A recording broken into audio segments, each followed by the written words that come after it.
Hi everyone, welcome back. Thanks for joining us. Today we've got a brand new story to share with you, so let's begin. Two police officers, clad in blue uniforms, pulled up to my garage in a patrol car. I observed them discreetly from beneath the lift, wiping the grease from my hands as I tried to assess their demeanor.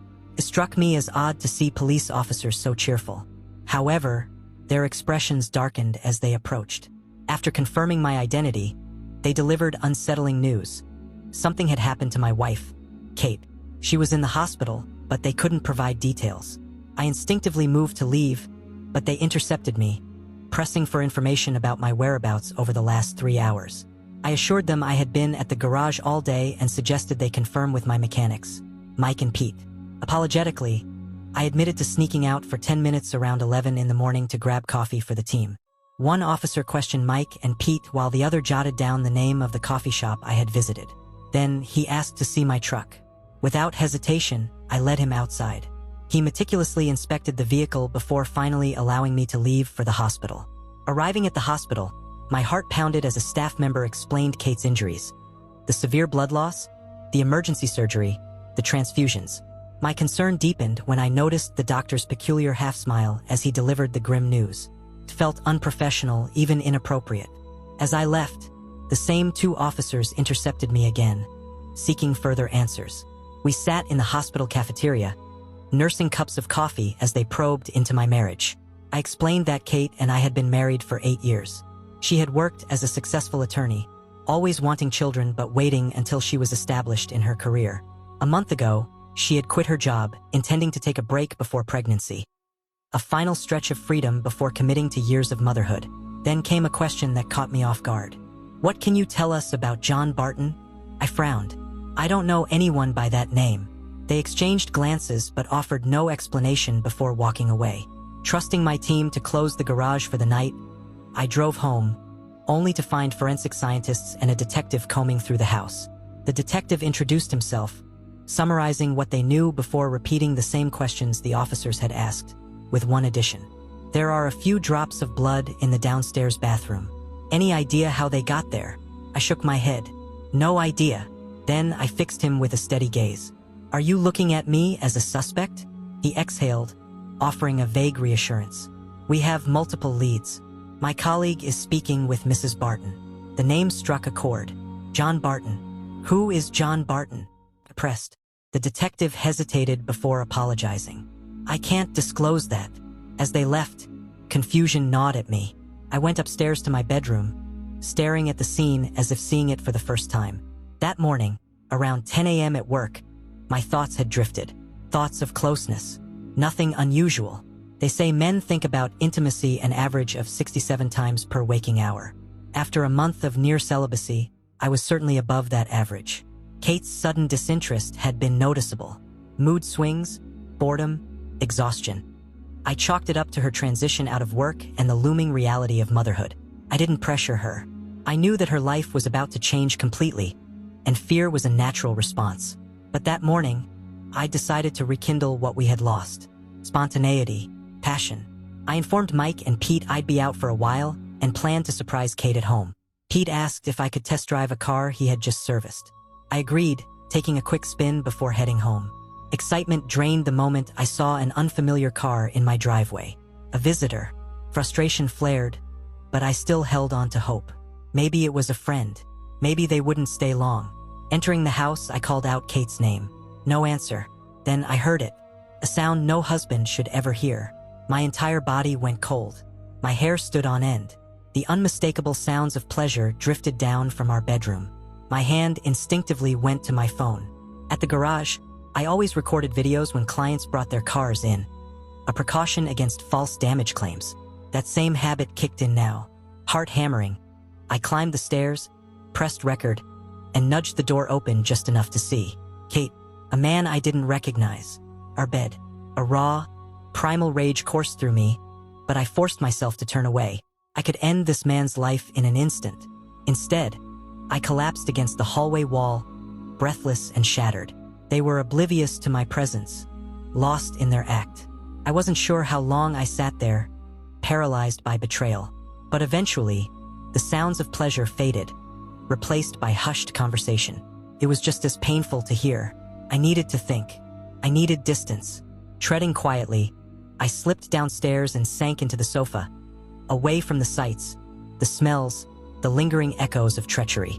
My mind, sharp despite the agony, started working. Plan took shape. Get him out first. Confront him. Throw him out back, naked. Then deal with her. No violence. No evidence. Just swift, decisive humiliation. I had the perfect tool for the job.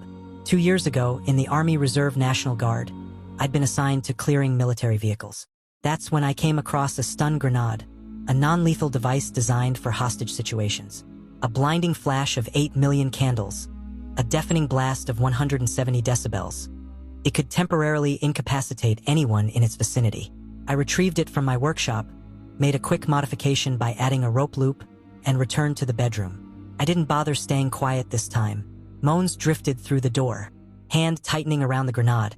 I stepped inside and secured the rope loop to the light fixture, letting the device dangle halfway to the floor. I pulled the pin, pocketed it, and stepped back, pressing my fingers to my ears and squeezing my eyes shut. Even through closed lids, the blast was blinding. The shockwave sent a tremor through the house. As planned, I re-entered the room, ready to execute my revenge. But what I saw froze me in place. The man lay sprawled on his back, motionless. Something was wrong below his waist. Something missing. Kate lay on the floor, eyes vacant, lips trembling as if gasping for air. Confusion flooded my mind. What had just happened? This wasn't the outcome I'd expected. Stumbling back into the hallway, I tried to make sense of it all. Whatever had happened in that room, it was worse than anything I could have imagined. My thoughts were abruptly halted by 2 horrifying screams from the bedroom, followed by loud bangs and the slamming of doors. It dawned on me, I was in serious trouble. My plan had failed once again. Peeking into the chaos, I saw the guy tumble out of bed, clutching his groin and howling in agony. Kate was absent, likely in the bathroom. We needed to erase any evidence. I rushed back into the room, scanning for anything incriminating. Finding the detonator for the device, I quickly secured it to the rope. Everything else seemed destroyed. Taking a deep breath, I cautiously approached the bathroom. Kate was on her knees, vomiting into the toilet. I felt nothing, no sympathy, no concern. I just didn't care anymore. On my way to the door, something on the floor caught my eye. Bending down, I picked up a warm, soft piece of flesh, a severed tip of a tongue. Without hesitation, I carried it to the first-floor toilet and flushed it away. There was no way they were reattaching that. Trying not to make a sound, I slipped into the night. The distance between our house and the neighbors worked in my favor. Halfway to the garage, I emptied my pockets into a roadside trash can.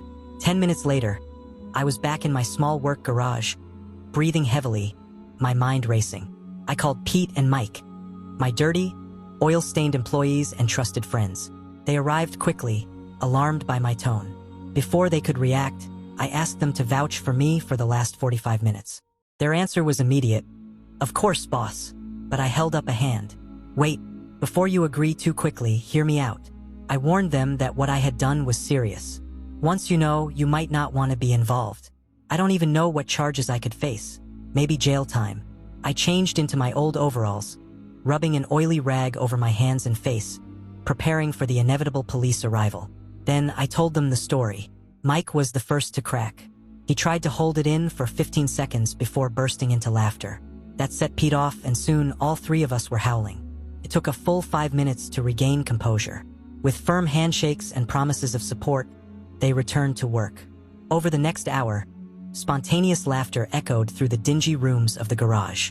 Kate was finally facing the consequences she deserved. That evening, I returned home and cleaned the master bedroom, scrubbing the bathroom floor. The bedding had to go. I made a mental note to buy a new rug. The torn curtains needed replacing too.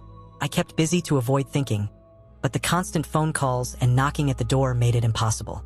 The media frenzy was relentless. A mix of infidelity and a man losing his manhood. It was the perfect scandal. I answered the door once before shutting off my phone completely. Finally, with no distractions, I sat down and allowed myself to reflect. Did I regret what I did? Strangely, no. I had always despised cheaters. I'd seen people become unrecognizable when faced with betrayal. The real shock was Kate. I had believed she was as devoted to me as I was to her. Our bed life had been fantastic until recently. After hours of restless thinking, one clue stood out. 2 months ago, Kate mentioned she was retiring to enjoy her last days of freedom. That comment had unsettled me. I had assumed she'd work until at least the 7th month of pregnancy. Something about her one last celebration before kids felt off. My personal cell phone interrupted my thoughts. Not many people had this number. The caller ID showed Kate's parents. They lived 3 hours away. I answered. I always got along with them. Her mother skipped the pleasantries and got straight to the point. Do you know why journalists are swarming our house? They say we'll have to find out eventually. But she hesitated, struggling with her words. Did you watch the news? They're talking about a cheater who bit off her lover's dignity. I sighed. Yes, Mom. Look, there's no easy way to say this, so I'll get straight to it. The woman is Kate. A scream burst through the phone, followed by a beep. The call had ended. I stared at my phone, realizing something important. Earlier that morning, I had left my phone recording outside my bedroom door. The pain was still fresh, but if I never understood Kate's reasons, I would never be able to trust another woman again. There was a good chance I would die a lonely misogynist, doomed to a life of bitterness. Desperate for clarity, I played the recording. I already knew what it showed. The pain of that moment was too vivid to relive. I closed my eyes, letting only the voices reach me. The camera, left on the floor, had only captured the ceiling. Kate, this past week has been amazing. Does it really have to end today? My offer still stands. Just say the word, and I'll divorce Sarah and marry you. A pause. Then Kate's voice. No, it wouldn't work. What kind of start is that? A marriage with a guy who left his wife and kids. I love Dave too much to hurt him like that. Really? You love him that much? Because he's not the one lying next to you right now. Another silence. Then, you're wrong. I love him completely. The moment I met him, I knew he was my soulmate. I want nothing more than to die in his arms, surrounded by our grandchildren. A scoff. Then why are you here with me now? More silence. Then Kate finally spoke. I just missed the past. I was a bit of a wild girl before I met Dave. I miss walking into a bar and feeling wanted. The thrill of leading a guy on and then deciding if he gets what he wants or not. Lately, Dave has been deer hunting every other weekend. 3 weekends ago, I decided to check out a bar, just for old time's sake. One night turned into 2. Then last Saturday, I ran into you, and here we are. I turned off the sound. The problem wasn't me. I had been a good husband and lover. She was just cold. The following days passed in disappointment. 2 days later, the reporters left my quiet street. The hospital administrator called, saying Kate needed pajamas. I ignored the request. She could deal with the humiliating hospital gowns. 2 days later, her father called. He apologized for Kate's behavior and asked if I'd keep in touch with the family. Then, in an attempt to sweeten the deal, he reminded me that he had another daughter, recently divorced. Sorry, Dad. For days after the incident, he was back on the news. Mr. Not-So-Big-Deal had been released from the hospital. But that wasn't the real headline. The journalists had done their job, digging up enough dirt to expose him as a serial cheater. The cherry on top, though the surgeons had successfully sewn his manhood back together, the consensus was that it was unlikely to function as intended ever again. It was a poetic kind of justice. By the end of that week, I had an unexpected visitor. Mrs. Barton, or Sarah, as she insisted I call her, was a pretty woman with sad eyes. She told me she had heard rumors that I might have some evidence that could help her in her divorce case. I neither confirmed nor denied it, but explained that revealing anything would mean exposing myself. She understood, apologizing for even asking. I reassured her that there was already more than enough circumstantial evidence for her to win. But if things took a turn, she was welcome to come back, and maybe, just maybe, I'd reconsider. Something about her sadness struck a chord in me. I felt sorry for her. So, I pulled up a video file and played only the aftermath of the big event. The moment her husband's agonized screams filled the air, she flinched, but she quickly composed herself. Let's just say that by the time she left, sadness wasn't the predominant emotion on her face anymore. And because I'm such a helpful guy, I told her she could always come back if she ever needed a pick-me-up. That wouldn't be the last time I saw Sarah Barton. The strangest visitor, however, arrived on Saturday. When I opened the door, I found the detective I had spoken to at the house that day. Gone was the suit. Now he wore just jeans and a shirt. Hey son, no, I won't come in. Just wanted to let you know that, since there's insufficient evidence, I recommended closing the case. I thanked him, but as he turned to leave, he hesitated. Then, glancing back at me, he added, "Listen, I'm retiring at the end of the year. If I come back after that, will you tell me how you did it?" I just smiled and wished him a good day. Then came Kate's letter. It arrived the following Tuesday. "My dear Dave, I can't express how ashamed and sorry I am for what I did to you. I understand perfectly why you haven't visited me, and I forgive you, unconditionally. I never truly considered the full consequences of my actions. I certainly never imagined that my parents would actually disown me. I know I've lost your love, your trust, and your respect forever. That truth hurts more than I can describe. I will understand if you never want to speak to me again, but if it helps your healing, I would like to explain why I did what I did. Just know that it was all my fault. The doctors say I won't be able to speak normally for a long time, maybe ever. Apparently, when I bit down, I swallowed part of my tongue. They're considering some experimental stretching technique to restore function. I hope it works. At the very least, I need something, anything, to distract me from the dull, loveless, childless future I now face. Take whatever you want in the divorce. I'll sign anything. Just, if you could keep me on your health insurance a little while longer, I would be forever grateful. Farewell, my love. I wish you nothing but happiness. I hope I haven't completely ruined your life. You're Kate, aka your cheating wife." The letter was so touching that I immediately reversed my previous decision and sent her pajamas to the hospital. Now, where the hell are Mick and Pete's numbers? Do I owe them a beer? Or a whole damn keg? Dear listeners, please share your thoughts in the comments section below, and don't forget to like, share, and subscribe.